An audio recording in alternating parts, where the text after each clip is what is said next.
বাংলাদেশ এখন ইলিশ খেয়ে বাঁচবে। এতদিন খেতে পারেনি, আমাদের এখানে রপ্তানি করেছে। এইবার তারা চাইছে যে ইলিশ আর যাতে ভারতের রপ্তানি না হয়। আরে ভাই, আমাদের এখানেও শঙ্করপুর, কাকদ্বীপ, নামখানা, ফ্রেজারগঞ্জ, আমাদেরও বঙ্গোপসাগর আছে। আর আমাদের এখানেও ইলিশ ধরা হয়। ফলে তবে কিছু লোকের একটা বাংলাদেশি পদ্মার ইলিশের প্রতি একটা ন্যাক আছে, কিন্তু সেটার জন্য আমরা ইলিশ খেতে পারবো না এমন নয়। আমাদের এখানে 500 টাকা থেকে 1000 টাকার মধ্যে ইলিশ, বিভিন্ন ধরনের ইলিশ পাওয়া যায়। গ্রামাঞ্চলে মানে কাকদ্বীপে ওদিকে গেলে সেটা এর অর্ধেক দাম, 500-600 টাকায় পাওয়া যায়। কাজে ইলিশ আটকে দিয়ে বাংলাদেশ আমাদের জব্দ করছে, নাকি বাংলাদেশ জব্দ হবে? ইলিশের বিনিময়ে যে ডলার আসতো, সেই ডলার দিয়ে তারা ওষুধ কিনতে পারত, খাবার কিনতে পারত, অনেক প্রয়োজনীয় জিনিস তারা বিদেশ থেকে আমদানি করতে পারতো ডলার দিয়ে। তাহলে ডলারই যদি না ইনকাম হয়, তাহলে কি করে হবে?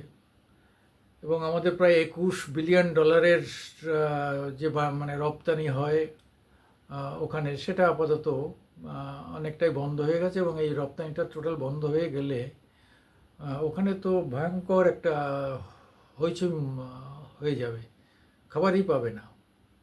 আস্তে আস্তে ভারত পাকিস্তানের মতো 250 টাকা আটার কেজি হবে। তাহলে একখানা রুটির দাম হবে 50 টাকা।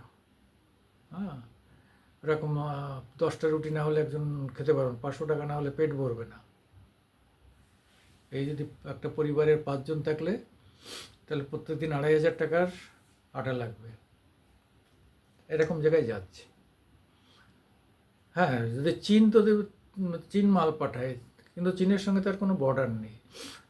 চীন থেকে মাল আসলে তাতে যে কস্ট যোগ হবে, তাতে দেখা যাবে যে আমাদের এখানকার জিনিসপত্রের থেকে সেটা ডাবল হয়ে যাবে। কজনে কিনে খেতে পারবে? কটা লোকের ক্রয় ক্ষমতা আছে? কজনে চাকরি করেন? কজনার প্রচুর জমি আছে? কতজনার? অধিকাংশই তো ওখানকার চাষির লোক। তো চাষির জিনিসপত্রের দাম ওখানে কম। তা চাষির জিনিসের দাম কম হলে চাষি উচ্চ দামে খাবার কিনবে কি করে, ওষুধ কিনবে কি করে? তো এই যে জায়গাটা যারা আজকে মুভমেন্ট করলো, অ্যান্টি ইন্ডিয়ান মুভমেন্টটা, যে ছাত্ররা কোটা থেকে শুরু করেছিল, তারপরে কোটার থেকে ছাড়িয়ে গিয়ে রাজাকার হয়ে গেল তারা সব। অর্থাৎ রাজাকাররা ছিনিয়ে নিল। তখন প্রকৃত ছাত্র যারা, তারা অসহায় হয়ে গেল। কারণ তাদের তো একটা ক্ষমতা, লিমিটেড ক্ষমতা, তাদের পলিটিক্যাল ক্ষমতা নেই, প্রশাসনিক ক্ষমতা নেই। তারা একটা আবেগে একটা মুভমেন্ট ফ্লোট করে দিয়েছে, একটা ভাসিয়ে দিয়েছে, একটা চালিয়ে দিয়েছে। কিন্তু সেইখানে তো থেমে থাকে না। এইবার আস্তে আস্তে বিএনপি যোগ করলো, জামাত যোগ হলো, চীন যোগ হলো, আমেরিকা যোগ হলো, অর্থ যোগ হলো, প্রচুর ডলার, প্রচুর ডলার এই সমস্ত নেতাদের মাথায় যারা বসে আছে তাদের দিয়ে দেওয়া হলো। টাকা টাকা টাকা, টাকার লোভে তারপরে আন্দোলন আস্তে আস্তে বিপদচালিত হয়ে এবার হাসিনার সরকার থেকে পতন। শেষকালে বলে হাসিনাকে আমাদের হাতে তুলে দাও। হ্যাঁ, এই যে মানে আন্দোলন, এটা চিন্তা করা যায়। বহুজান কি সবাইকে নিয়ে ভারত যান, তা ভারত চলে এসছে। তো এখন চেঁচামেচি কেন? ভারত তো চলে এসছে হাসিনা, কদিন পরে লন্ডনে গিয়ে থাকবে। কি হবে তোর? হাসিনার কি হবে? হাসিনার পরিবারের কি হবে? তার পরিবার, ছেলে মেয়েরা সবাই উচ্চশিক্ষিত, তারা তাদের কি হবে? তাদের কিচ্ছু হবে না। কিন্তু যারা হাসিনা বিরোধিতা করতে গিয়ে রাস্তায় নামলো, দুদিন পরে 250 টাকা পেঁয়াজ খেতে হবে। সব থেকে মুসলিম যতগুলো দেশ, 57 দেশের মধ্যে সব থেকে বাংলাদেশিরা পেঁয়াজ বেশি পছন্দ করে, পেঁয়াজ খায়। সবথেকে বেশি পেঁয়াজ খায় হচ্ছে বাংলাদেশিরা। 120 টাকা করে কিনছে, আমরা এখানে 50 টাকা করে কিনি। 120 টাকা মানে এই গোলমালের আগে ছিল, এখন সেটা বাড়তে বাড়তে বাড়তে বাড়তে 120, 40, 200 হয়ে যেতে পারে। তরি তরকারির দাম বাড়বে, কারণ এখান থেকে তরি তরকারি যায়। লঙ্কা, কাঁচা লঙ্কা বাংলাদেশে রপ্তানি বন্ধ করে দেওয়ার হয়েছিল একবার, কারণ আমাদের এখানেও শর্টেজ হয়েছিল। সেটা ওখানে 1200 টাকা পর্যন্ত কেজি হয়ে গিয়েছিল। 1200 টাকা লঙ্কার কেজি, কাঁচা লঙ্কা, মরিচ। তো সেই জায়গায় দাঁড়িয়ে আজকে ভাবতে হবে যে এই দেশটা, এই আইএসআই এর কথা শুনে, ইস্ট পাকিস্তানের কথা শুনে এই রাজাকার বাহিনী, এরা নাকি প্রায় 6 কোটির রাজাকার বাহিনী সব রাস্তায় নেমে পড়েছে। তাই দেখে দেখে যারা মৌলবাদী তারা সব ঝাঁপিয়ে পড়েছে। যারা মাদ্রাসায় লেখাপড়া শেখে, তাতে তো শেখানো হয় ভারত বিরোধিতা, হিন্দু বিরোধিতা, তারা নেমে পড়েছে। এই করে করে করে করে করে আজকে অবস্থাটা হাতের বাইরে চলে গেল।